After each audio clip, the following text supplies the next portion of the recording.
Ons gesels verder oor die Help en Hand Studietrust saam met die Solidariteit Beweging en in vandag se episode gesels ons oor die tipe studiefondse wat deur die Help en Hand Studietrust bestuur word.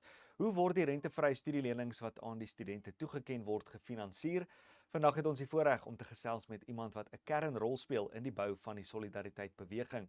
As uitvoerende hoof van Solidariteit het hy eerstehandse insig in hoe die beweging sy mense versterk, nie net in werk nie, maar ook in opleiding en studiegeleenthede.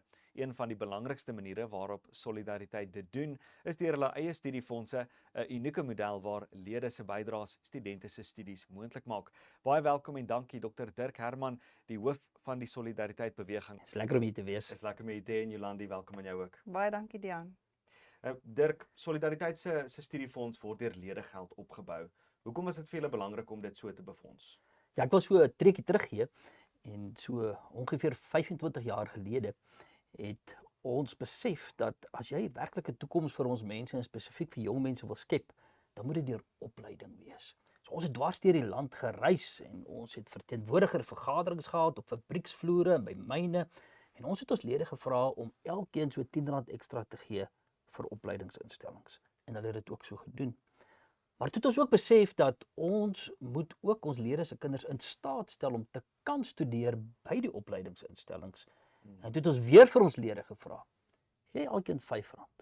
En ons was eintlik verstom geweest om te sien hoe mense opgewonde en entoesiasties elkeen 'n R10 verbou, 'n R5 vir studiefondse gee en daardie R5 het gegroei en nou word daar miljoene rande uitbetaal.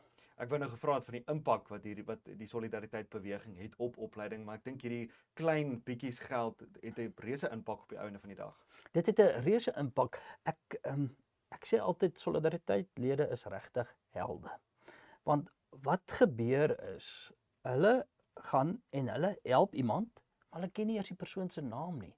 Want hierdie fonds is begin 25 jaar terug. Nou is daar 'n student wat studeer met hierdie fonds, maar toe dit begin is, was hierdie student nog nie eers gebore nie. En dit is die krag van 'n gemeenskap wat dink aan 'n volgende geslag. En dit is die krag van hierdie spesifieke studiefonds. Dis gewone mense wat oor jare al ander help, bloot op grond van ons wil help, want ons is deel van jou gemeenskap. Jolandi, hoe verseker julle dat 'n donateur se geld so spandeer word soos wat hy dit graag sou wou hê? Ja, dit is 'n baie mooi vraag want ons maak seker dat elke liewe studiefonds bestuur word volgens die wense van ons donateurs. En spesifiek dan ook by Solidariteit. Hulle het spesifieke kriteria, hulle lede help hulle lede se kinders om te studeer. En ons moet deursigtig werk met daardie donasies wat ontvang word en daarom is daar ook spesifieke kriteria vir studente om te voldoen en om uit hierdie studiefondse befonds te word. Wat is van hierdie kriteria? Ons het byvoorbeeld by Solidariteit het ons 4 studiefondse en Akademia studiefonds sal natuurlik wees vir studente wat by Akademia gaan studeer. Dan het ons ook die Soltech studiefonds, Bokaroo studiefonds en dan 'n studiefonds vir ons lede se kinders wat nog by ander instellings studeer waar die studierigting byvoorbeeld nog nie beskikbaar is by 'n Akademia of 'n Soltech nie.